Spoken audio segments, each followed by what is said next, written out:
Assalamualaikum warahmatullahi wabarakatuh. Sampurasun sadayana mitra kaum dangu anu satya ka masjid hatur nuhun parantos nonton di dina dongeng Sunda na masjid anu nyanakeun dongeng kanggo murang kali sacan bogonya. Alhamdulillah kumaha sararehat sadayana, syukur alhamdulillah pami sehat nya. Nyaeta anu ayeuna urang neraskeun dongeng anu kamari nyaeta si kancil anu nipu anjing atanapi gogo gitu nya. Nah, jaku sim abdi teh teu disebut anjing teh bisa pilih kasar kitu tanya matak digogogkeun we gitu.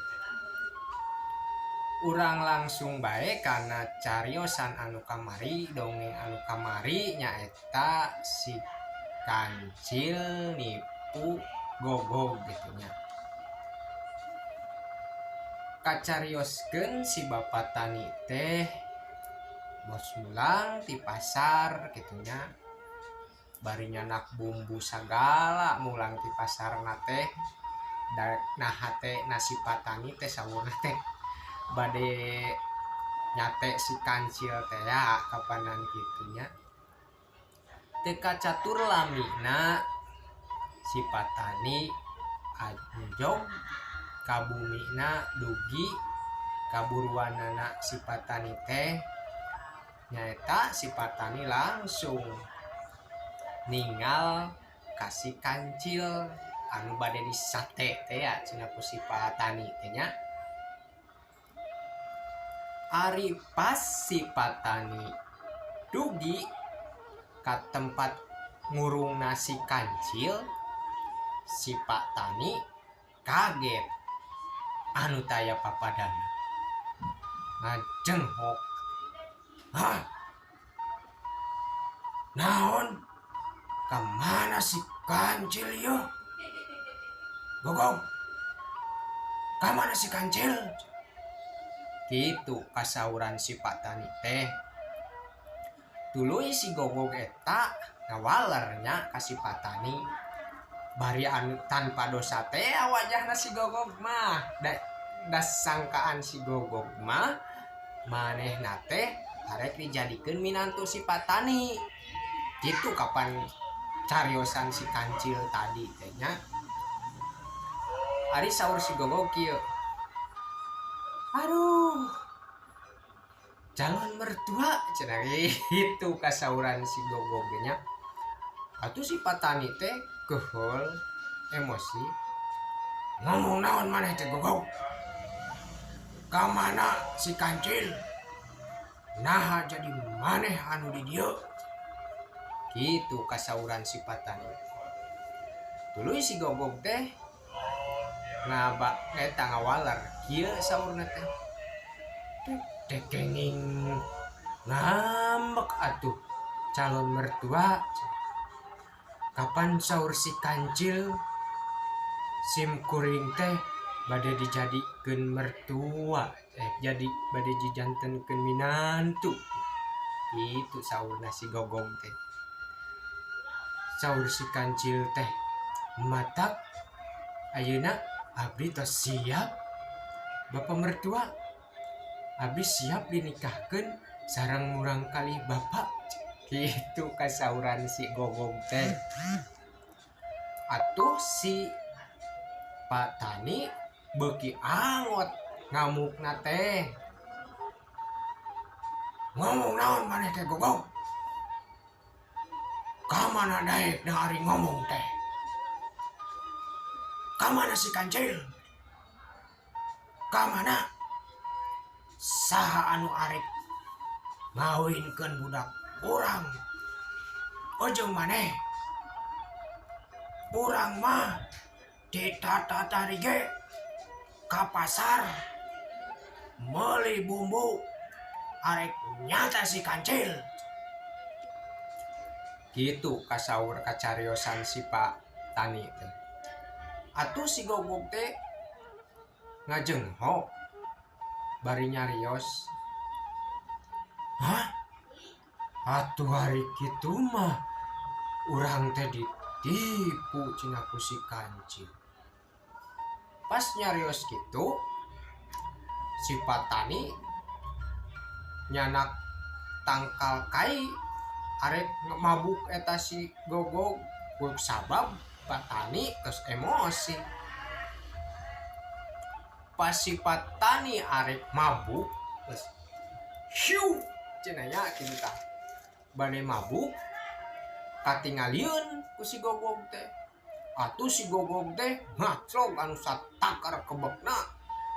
Gacleng eta ieu mah si Carangka ngacleng batu murag tanya. Kusabab si Gogog eta teh reuwas da sieun di babuk ku si Patani.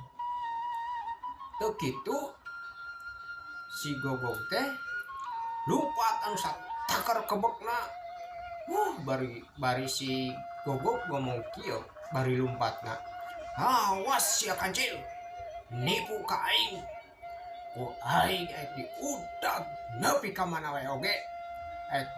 Gegel sia diwawjet kurang sia awas Kancil. Kitu kasauran si Gogog teh nya. Si Gogog lumpat bari ngendus tapak si Kancil. Da Gogog mah tos ka telah indra penciumanana teh tajam gitu. Bari lumpat teh bari nyusul tapak si Kancil. Kusabab lumpatna si Gogog eta tarik ngaplesatnya teu jauh si Kancil teh tos jauh si Kancil teh tapi kasusul kusabab si Gogog mah lumpatna teh tarik gitu nya blesat itu korso kayak gitu lumpatanna si Gogog teh nya teu kacatur lamina si Gogog lumpat anu satakar kebekna nya. Di tengah jalan katingali si Kancil. Langsung si Gogog eta ngagorobok kieu. Kancil, ulah lumpat. Maneh geus nipu urang. Kurang maneh digegel. Kitu kasauran si Gogog teh. Atuh si Kancil anu keur lumpat teh reuasnya, kacida reuasna. Aduh, cek si Kancil teh. Nah, si Kancil teh kieu bari lumpat teh bari nyarios. Naon Gogog? Da eta mah geus puguh ka hayang maneh tah tadi ge nu hayang jadi minantu Patani. Nah, hanyalahkeun urang cenah. Kitu kacariosanana si Kancil teh. Ari si Gogog nemalan kieu. Maneh po. Maneh teh lain dikawinkeun ka budak si Patani. Tapi maneh teh disate ku si Patani. Kulantaran maneh ngarusak kebon si Patani. Kitu kasauran si Gogog teh anu bari lalumpat eta teh anu bari paudag-udag geus kabayangnya ku urang ge ujang. Kusabab si Kancil cerdiknya lumpat anu satakar kebekna si Kancil da keukeuh si Gogog mah lumpatna teh tarik. Kusabab si Kancil sieun beunang ku si Gogog eta tuluy si Kancil teh neangan ide kitu tah neangan cara bari lumpat teh nah hatena bari keur lumpat teh si Kancil teh mikir, duh kumaha cenah urang ame teu beunang ya ku si Gogog. Kumaha urang cenah nya ya. Bari lumpat eta teh kaayaan lumpatnya si Kancil yang ketus. Wah, pokoknya mah kana dempling kana naon gitu lumpatan ameh teu kasusul kitu ku si Gogog. Kusabab si Kancil pinter, si Kancil malengkot ka belah katuhu, kalengkot lumpat nanti ka belah katuhu. Tuluy tapakna manehana teh di ruang ku kalakai. Wah, di ruang bari munur ruang. Pikiran si Kancil kieu. Si si Gogong teh indra penciumanana teh sangat tajam. Berarti kurang tapak kurang kudu dilengitkan. Kalau orang gitu itu kacariosan si kancil teh tuluy we nya di ruang gitu ku kalatai gitu tah si tapakna teh. Tapi dah bener oge kaayaan si Gogog eta keur munang keur lompat tarik si kancil manya padahal maka katuhu manehna mah lempeng blesat gitu tah lempeng ka hareup ti kajauhan ku si kancil katingali lompatna eta si Gogog. Wah cenah bener ya katipu cenah si Gogog teh. Tah tidinya si kancil teh lempang we nya bari ngalenghoy kitu tah lah da capek meureun geus diudag-udag si Gogog nya. Tidinya teh lempang ngalenghoy bari ngomong, aduh untung cenah urang teu beunang euy ku si Gogog. Teu kabayang lamun urang beunang ku si Gogog. Cigahna urang geus beak getihan gegelan meureun. Coba huntu si Gogog mah cenah sararokot. Gitu kacariosan si kancil. Tuluy si kancil teh mapai jalan satapak gitunya. Kusabab lapar aya buah naon gitu, aya buah tomat dirawel kumanehanna teh dituang da lapar beureun manehanna teh nya. Terus lompatan jauh diudag-udag ku si Gogog gitu tah. Tuluy we manehanna teh ngalenghoy gitu tah. Anyog kana hiji tempat ari pek teh tempatna teh sungai. Wamun di urang mah walungan.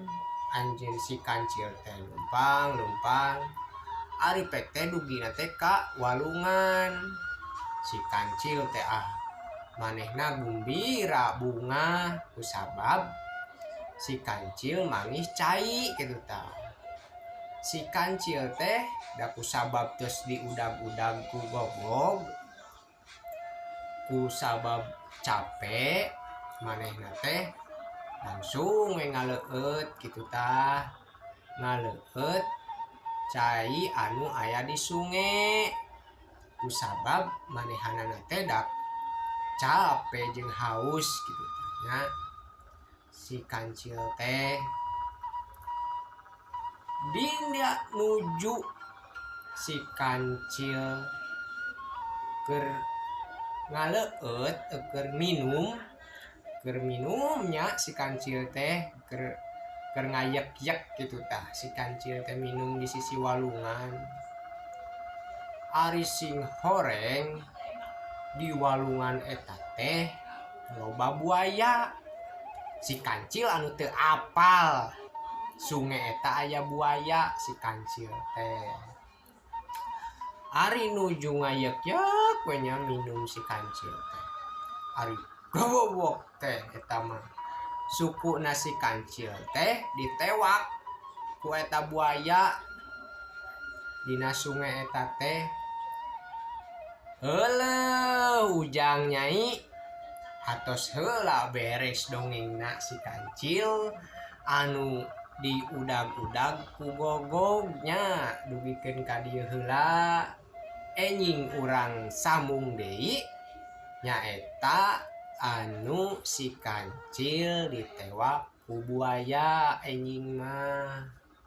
Teu kenging hilap teu kenging tinggalin dongengna unggal wengi tonton dina channel YouTube-na Mas Il gitu.